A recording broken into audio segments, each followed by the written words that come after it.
Sampurasun, salam rahayu.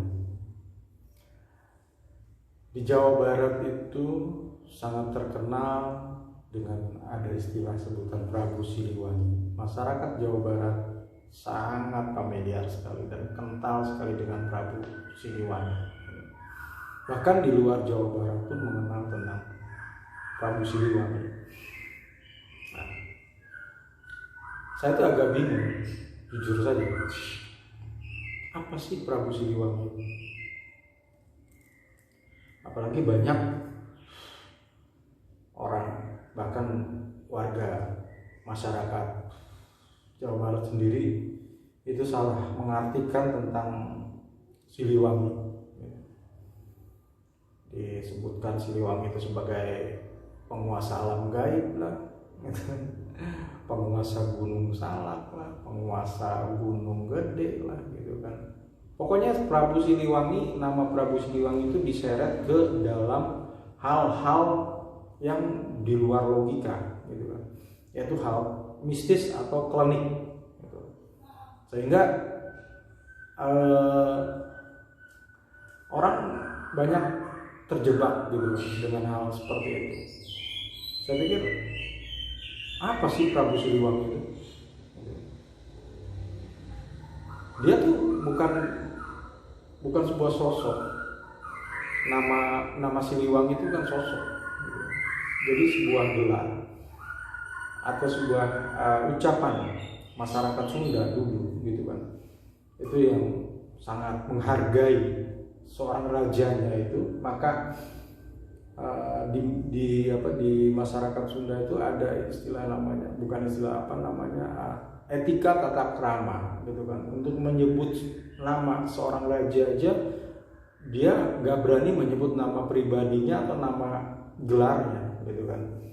Nah, jadi masyarakat Sunda itu menyebutnya sebagai untuk mengganti nama pribadi atau nama gelarnya dengan rasa hormat yang tinggi, dia menyebutnya sebagai Prabu Siliwangi. Jadi itu kata Siliwangi itu ada, gitu kan. Kenapa ada kata Siliwangi? Nah, ini berkaitan dengan historis dari raja itu sendiri, gitu kan.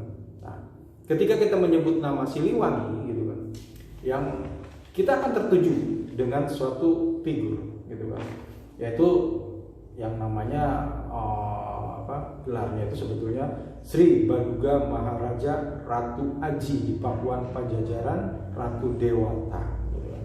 Nah, itulah, gitu kan, Siliwangi, gitu. Tapi bukan figur manusianya, gitu kan. Karena apa yang dibangun, yang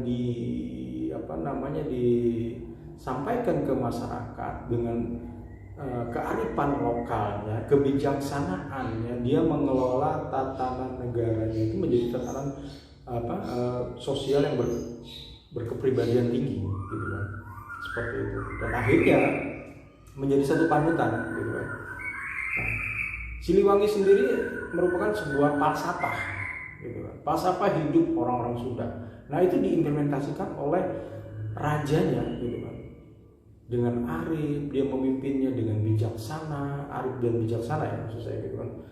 Terus berkeadilan sosial yang sangat tinggi dengan rasa kemanusiaan dan membangun sebuah kebudayaan yang sifatnya itu adalah mengajarkan tentang nilai-nilai cinta kasih, gitu kan.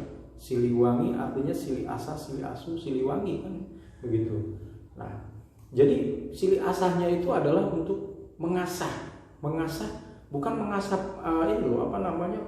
perangkat perang atau golok, atau bukan. Itu mengasah pemikiran kita biar kita tuh lebih maju, lebih modern, gitu kan. Berdiskusi, berdialog, gitu kan, dengan masyarakatnya, dengan rakyatnya. Antara raja tidak ada sekat dengan rakyatnya. Jadi dia itu yang dilakukan, berkomunikasi, saling mengasah tentang pengetahuan, ilmu, dan spiritualnya, gitu kan. Sili asu, gitu kan. Nah, itu adalah satu falsafah lagi memang luar biasa, gitu kan. Artinya kita saling mengasuh, saling memberi. Ketika kita lupa, dia memberitahu, gitu kan. Ketika dia lupa, kita akan memberitahu, gitu kan. Nah itulah sifat manusia Sunda itu yang menggantungkan kepada nilai-nilai falsafah itu tadi, Siliwangi, Sila Asa, Sili Asu, gitu kan. Dan akhirnya saling mewangikan, gitu kan. Seperti itu. Jadi satu lagi prinsip orang Sunda itu adalah dia pola hidupnya menganut prinsip rubak amparan, gitu kan. Rubak itu besar, amparan itu tempat, gitu kan.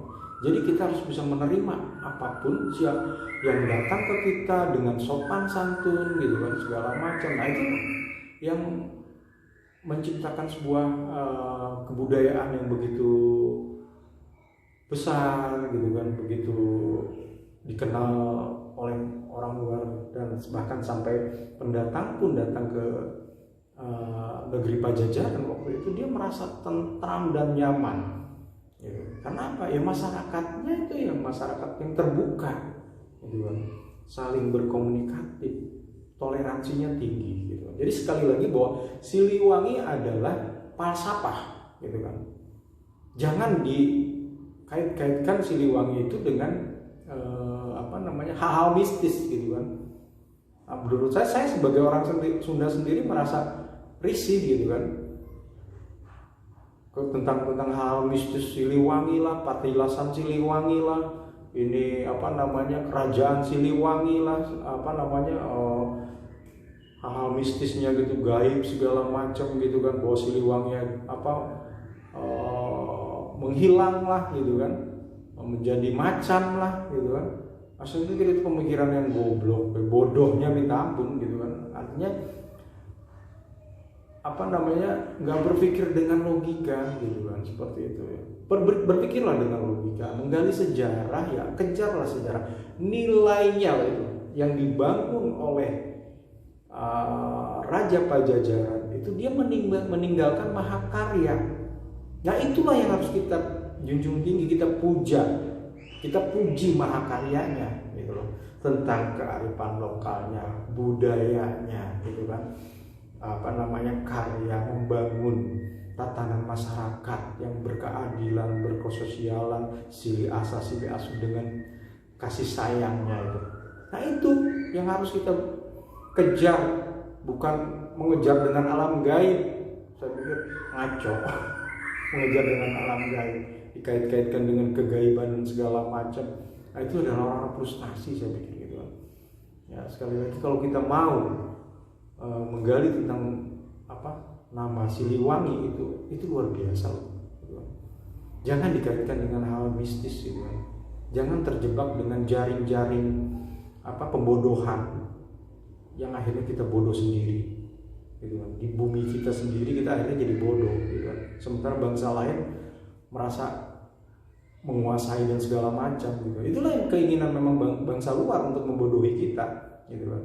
Makanya sekali lagi kita sebagai generasi penerusnya atau pewarisnya, gitu kan, terimalah, gitu kan, Siliwangi itu sebagai falsafah, bukan hal gaib, bukan penguasa gaib, gitu kan, yang dikatakan ada yang tendensius menyebutkan bahwa Siliwangi itu pemimpin siluman, gitu kan, seperti itu. Itu kan gobloknya luar biasa orang menyebutkan seperti itu. Jadi kembali lagi kepada diri kita, gitu kan, sebagai pewarisnya kita harus cerdas seperti halnya leluhur kita memberikan nilai-nilai falsafah, nilai-nilai kebudayaan yang begitu bagus dan begitu indah dan harmonis, gitu kan, bersinergikan dengan alam tanpa ada keterkaitan atau ketersinggungan dengan keyakinan lain, gitu kan. Nah masyarakat Sunda itu masyarakat yang toleransinya begitu luar biasa. Nah itulah falsafah. Jadi Siliwangi itu adalah falsafah, sekali lagi, gitu kan.